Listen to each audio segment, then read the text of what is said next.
All right, Stan Smith from On Sharp K9, and we got Jamarcus Best. Better best dog, baby. There you go. And what are we doing today, sir? We're doing some socialization training with our guy Deuce, the Cane Corso. And what's the reason why we're coming out here? What does socializing do for a dog? Builds confidence. Builds confidence, and that's something he definitely needs, man. Especially the Cane Corsos, you know, from what I've learned, and even being around Stan and Trev, that's a spooky breed. You know, they get spooked very easily. So I feel like, do you have to actually socialize them to a degree to really get them to kind of really dial in? Yes, and Corsos are defensive dogs, so they're always going to be a little more like apprehensive to stuff, so you're going to have to spend a lot of time building the dog's confidence and developing that line of communication so the dog understands that if you do put them in a certain situation, they're going to be able to overcome because you guys are working together. All right, so one of the most important things that you always want to teach your dog, especially when you're out in environments like this, something that I learned from Stan and something I even experienced firsthand, which is terrifying, is you want to have a release command, especially when getting out of the car. One time for me, Nala, we were at the park. She had to use the bathroom. I'll give her that, but still, they got to wait for your cue. I opened the door. She jumped out, no leash, sprinted across the street, and almost got hit by a car. Now, we know Stan's story. He unfortunately has experienced that, and you know, if you go watch that on YouTube, that's not a good story, unfortunately. It's very, very sad. So release command is something you always want to teach. I think we said the big three is what? Release, definitely recall, and what was the other one? What do we say? Patience, recall, yeah, and then I mean, those are really the main two. Yeah, but that release is very important though, because like in situations like this, that front door, the car door, wherever you're at, you don't want your dog to lose control, jump out, and then potentially get hit by a car. So one of the things I implemented with Deuce that he did not have when he first came was a release command. Deuce, sit. And don't mind the mess, people. This is a dog car. And you want to wait for that dog to understand that he's getting out when you give him permission. So one thing you can even do is you can even drop that leash and back up, and he's still waiting. And Jamarcus is clicking to let the dog know, hey, you're doing the right thing. Continue to do that, and then you're going to get that reward. So like a reindeer coming out of there too. Coming out there like a little wolf.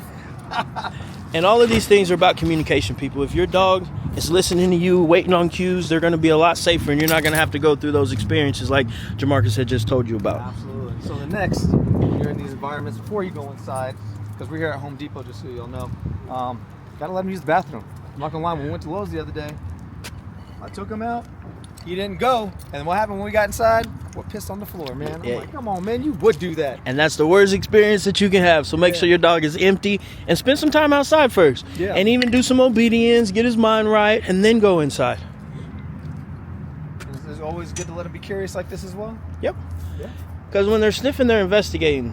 We don't want to always be pulling our dogs and making them do what we want to, because we want to make sure these dogs are confident to do things on their own. Yeah. Especially these Corsos. We want them to be searching. We want them to be independent.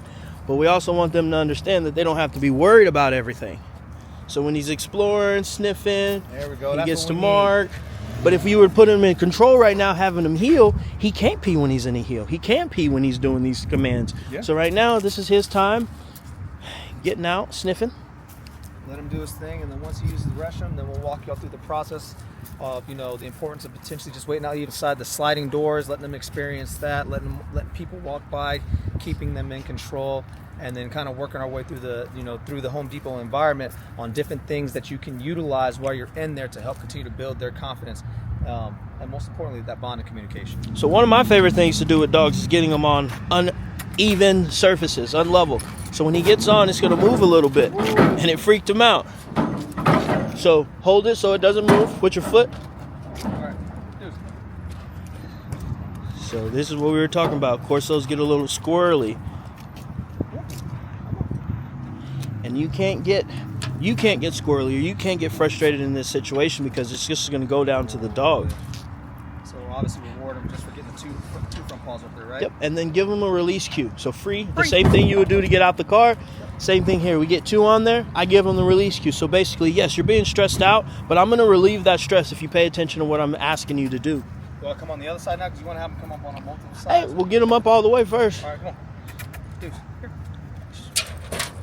There you go. See if you can get those back feet on there. Come on. Almost there. Come there. There he is. We go. Now click. Good. Now tell him stay. Stay.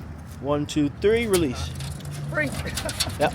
So especially on this, we know he's squirrely, so try to get a short count and then release it. And then you can try to add some more duration as you go. Perfect. Come on. So on this, try to get maybe a 2 count because he got up on about 2. Let's go all the way.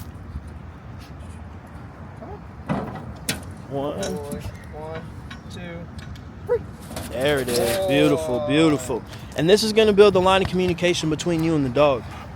You put your dog in these stressful situations and then you relieve the stress. They're going to start trusting you more and more and more. Yeah, and then also, once again, manage your energy too. Like myself, I always tend to stiffen up at times, so I got to remember to relax, have a good time, because he can still feel that, because they still feel everything through the leash, correct? Yes, this is a fact. Yeah, absolutely. So yeah, manage your energy as well too, especially if they're not doing the things, because it can get frustrating at times. And this is just that one thing that we always keep talking about, is patience. You got to be patient in this process. They're going to test you. There's going to be moments where they're not going to do it right the way you want it and all that kind of stuff. So you got to manage your expectations as well. Because at the root of it, it's like trying to talk to a baby. You know, a baby don't understand a word you're saying. So you got to figure out ways to communicate with it, especially via energy. And in this case, the dog via treats and other forms of rewards per se. So stay tuned. We're about to start heading inside and take this dog on this journey. All right, so we're right here by the sliding doors. I love these doors because they really do tell how confident your dog really is. They get freaked out by them, if they just stare at them, if they're like, oh, I'm curious, I want to walk through there. All good telltale signs, aka identifiers, on where your dog is at collectively in terms of their confidence. And it's not a bad thing if they get spooked on it. It just means you have more work to do. That's all it is. So you just got to be consistent. As we always say, the rule of thumb, people place these things at least 3 times a week, is how often you want to get your dog into these different types of environments, from Home Depot to farmers markets to, you know, nature preserves and stuff like that. We don't like going to dog parks because that's very, very dangerous, just to be clear. We'll do a whole nother episode on that. But just food for thought there. So, Stan, walk me through the process in terms of us being out here in front before we even go inside. Why is it important to do these things right here? Yep. So I like to have some type of level of communication with the dog already, so he knows sit, stay, heel, down, right? Correct. So we're going to do those same thing that he knows. We're just going to do it in a different environment, because this is going to gauge how in tuned with Jamarcus or whatever dog that you have is with the handler. If he's so worried about being around this door or being around these trucks that he's not going to listen to simple basic commands, there's really no point in going inside, because he's going to be so freaked out. You're going to do more harm than you are going to do good when you're working with your dog. So just take him through his paces. He got his rewards, he got his treats, he got his clicker, he got everything that he would, because this is a training situation, people. Stay. People walking by, door opens, he stays. Oh, he broke a little early. So now he just waits, and he wants to give that release cue. Free. So we understand when and where. This is one reason why I like Home Depot. There's a bunch of random stuff going on all the time. It's just random chaos. And you see he's a little curious about what's going on. See if you can get his attention back. And that's what we're looking for. Yes, there's a guy walking with this pole, with the rod. Down. But when Jamarcus asked for his attention, he got it back. Stay. So you'll notice one thing that Jamarcus did there. He sat down and then he waited. Because the dog is like, are you going to tell me to do it again, or do I have to do it on the first one? If you would have repeated, he would have been like, cool, down means down now. So you want to make sure you're slowing down your process. You're slowing down your communication when you're working with your dog, and you're allowing them to be successful. And you're giving clear parameters of what they're supposed to do and what they're not supposed to do. So now he's going to get a correction, which was at that time. Down. And this is him seeing, how long do I have to say? What is acceptable? Can I get up on my own? No, you cannot. Free. Good. And this time, Jamarcus didn't try to do as long as a hold. He got it short because we just want to make the dog successful. In these training situations, that's what it's about. Make the dog successful, showing them the right thing they're supposed to do in these situations and correct them when they're doing the wrong thing.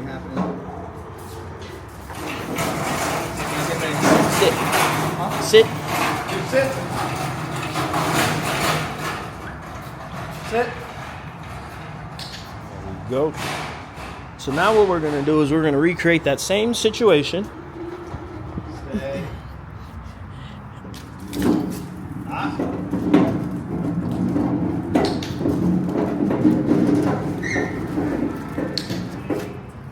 you go. There it is. Release him and reward. When you're working with your dog, it's better to reward success than it is to punish failure. If they know exactly what they're supposed to be doing in these situations, they're going to have a better understanding of what they should do the next time. You also have to remember that they are an animal at the end of the day. You can show them something, but each of these experiences are brand new for the dog. It's about survival, and it's about keeping them safe. Beautiful.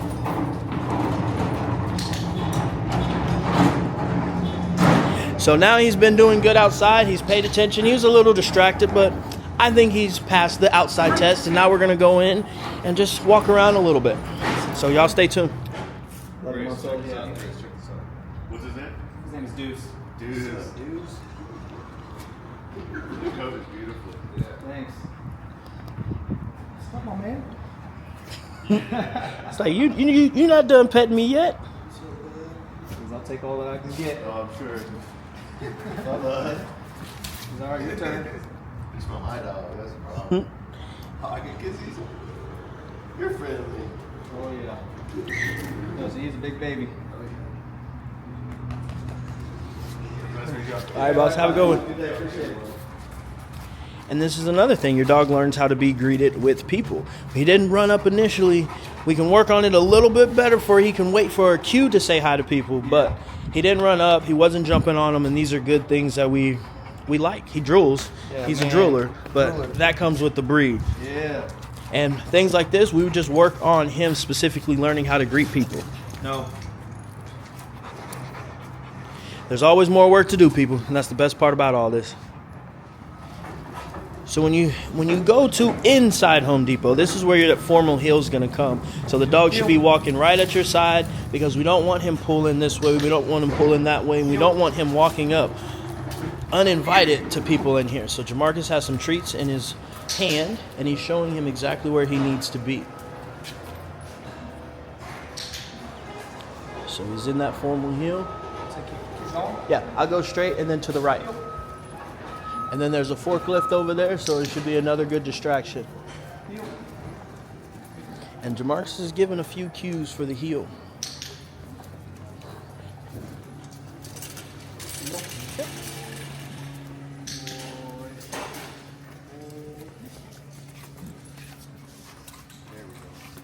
Good.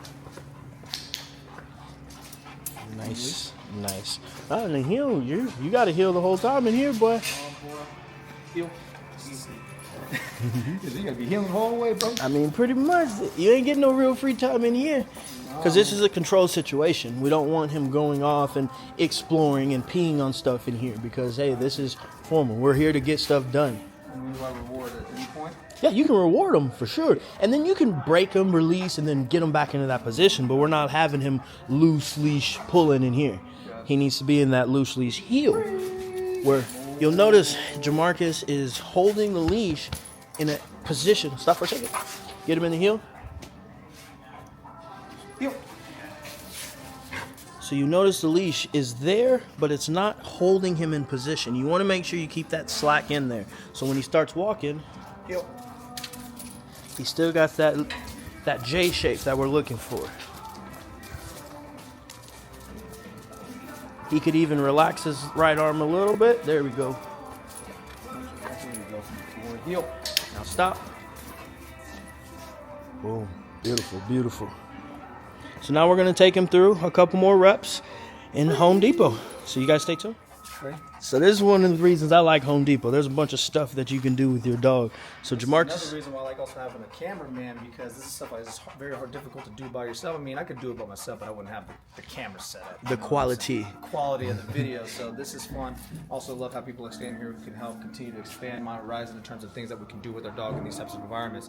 Honestly, I didn't even see this thing, but this is perfect opportunity to try whatever he's about to have me do. So we're gonna add a combination of the stay patient and then his recall. So put him in a sit stay. Sit. And then you're gonna leave him there. And there's a guy working over there moving stuff. So this is distractions, people.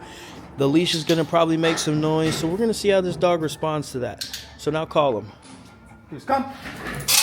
The path of cheated a least little- cheated a little resistance. bit, cheated a little Hey, bit. that's fair. That's fair. So I give him half a treat. Is Yeah, that you count? give him a half a treat. Half of one. All right, Try so it what again. you're gonna do is you're gonna stand in here. So he has to come in here to get you.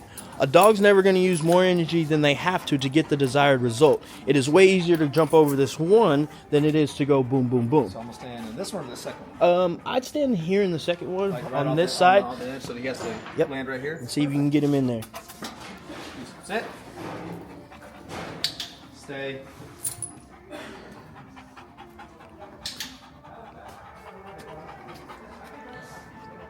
Please come. Boom. Up. Almost. There we go. Oh. And that's what we're looking for, people. If your dog's not doing what you want them to do the very first time, sometimes you didn't give clear instructions. All we did was tell him to come, and he came. So now we're like, hey, this is where I want you to come. You have to be clear whenever you're working with your dog. So get his attention. There you Same go. thing? Yep, now try it on the backside. Sit. And people, if you don't know what your dog is going to do in places like this, Stay. do not drop the leash.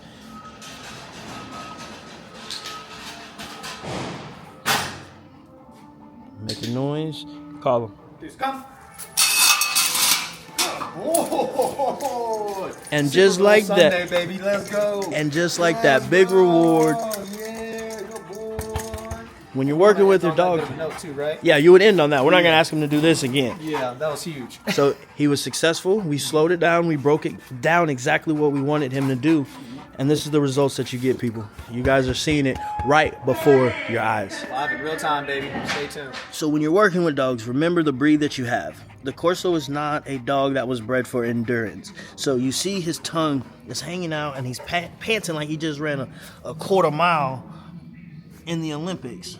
And he laid down on his own. So this would be a time that would probably do one or two more things with him. And then we're going to get out of here because at this age or at this level of his tiredness, he's more than likely going to try to cheat and be sloppy. And we don't want to teach that. You don't ever want a sloppy rep. Kind of getting bored too. Is that an indicator or no? I wouldn't say boredom. It would be more bored if he was more curious on other stuff. And not paying attention. Mm-hmm. I think he's just more just drained than anything. It means he won't sleep good tonight though too. That's When you- another thing about these things. These things are still considered mental stimulation. Mm-hmm. So once again, it's mental exercise. And you know how you go and you try to read or you do a bunch of work on your computer or whatever. After a while, you're like, bro, I'm mentally just drained. I need to lay down for a second, catch my breath. It's the same thing. Even though you've been sitting the whole entire time, it's the same thing. We ain't been walking far or nothing like that. No exercise today. This is it. But you can already tell this is starting to wear on him. So.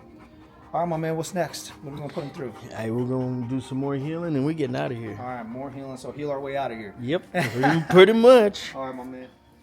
So now Jamarcus is going to get him in a heel. And even though he's a little tired, he still needs to be performing. Because just because you're tired don't mean you don't got to listen. These things are going to be keeping your dog safe, people.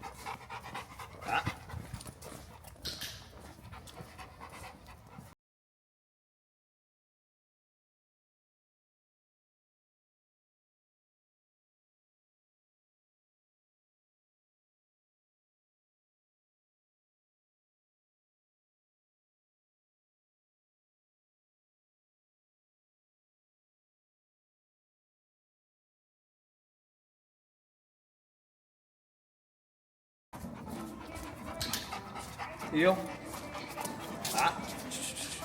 Slow down, my man. He's got a little head himself there. Beautiful. That's good work, though.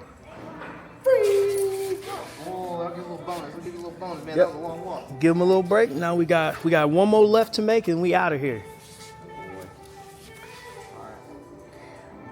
Again, people, give your dog realistic expectation, realistic goals. If you've never healed with your dog for 10 steps at home, don't expect them to heal out here and perfect.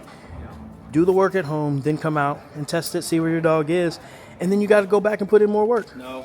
So now we got to work on him when he's tired, not doing this jumping stuff, not going back to those default behaviors. He's just trying to get what he wants at this point. Yep. But- And he's trying to be a bully with it too. Absolutely. So all that being said, people places things 3 times a week. Practice a little bit at home, like Stan said. Come in here and then test the waters, and then you can once again see the identifiers on things that you need to continue to work on, and that just slow little steps, inch by inch, right? Brick by brick. Yep, brick by brick. So stay tuned, people. Take care of your dogs. Remember, iron sharpens iron, and always just do your best.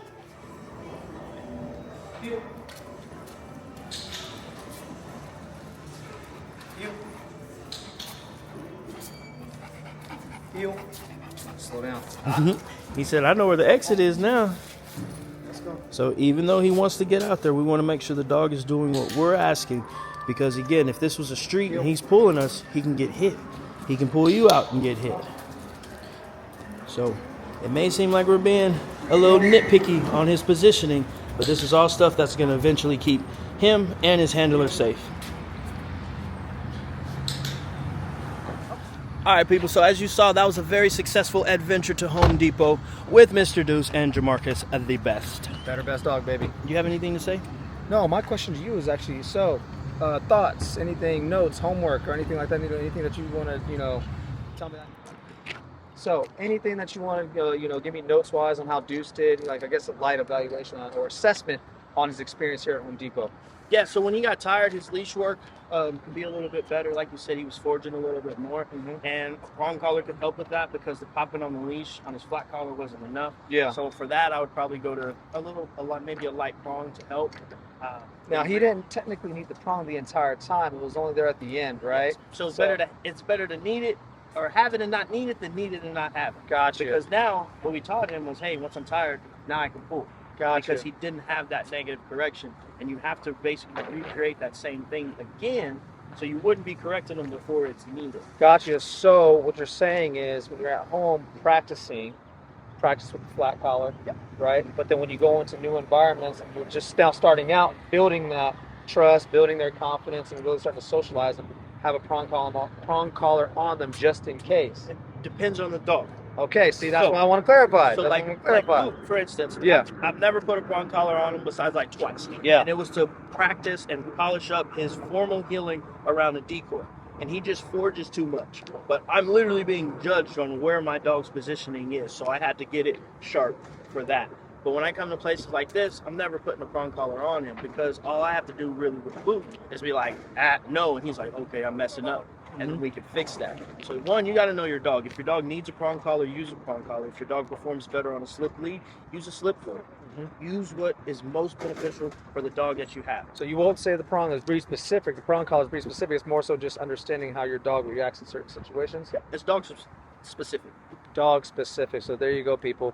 Well, anything else that you saw in terms of Deuce being in this environment? I mean, just a little bit more communication and exactly what you expect. So that healing, when you're starting to fade that lure, now he's really going to have that understanding versus waiting for your hand to be there. Gotcha. And that's something I need to continue to practice with him at home and stuff like that. Yeah, now, facts. I mean, because he's getting to a point he understands how to heal. So now it's the time to start taking it to the next level. So just like he always talks about the 3Ds, distance, duration, distractions. So in this case, I'm gonna start fading the lure so I can start getting him more focused and tuned with what's going on. And eventually, just like how you've seen him do with Rocco, he'll just say it and the dude comes, regardless if he sees a toy or whatever or anything like that. And it's all because Stan took that time to build the relationship. I mean, you watched him go on Top Dog with his dog, but mind you, these things do take a lot of time, effort, and energy. I mean, Rocco was not, all this didn't happen in a month. This happened over the course of years. 3 years before we went on America's Top Dog. 3 years. Just to be clear, 3 years before he got on America's Top Dog with Rocco. So slow down, especially if you have a puppy in that first year. Let your dog grow up. That's what I did with Junior this time. Nala, I was too hard on her. You guys go back to the old footage. Stan used to tell me, yo, let her grow up, man. Just let her be a pup. Let her be a dog. Let her have fun. So that's why Nala, you can tell, is very hesitant at times because she's looking for direction from me.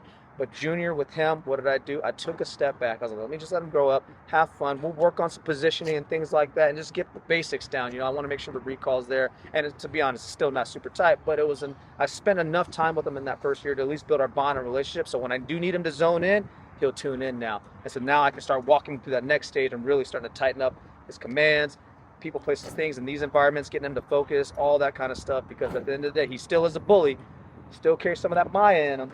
So it's still going to take some time, energy, and effort. But remember, 3 years before Rocco got on Top Dog, y'all. So if y'all want your dog to be like Rocco, just know it's going to take you bare minimum 3 years if you're working every day diligently like him.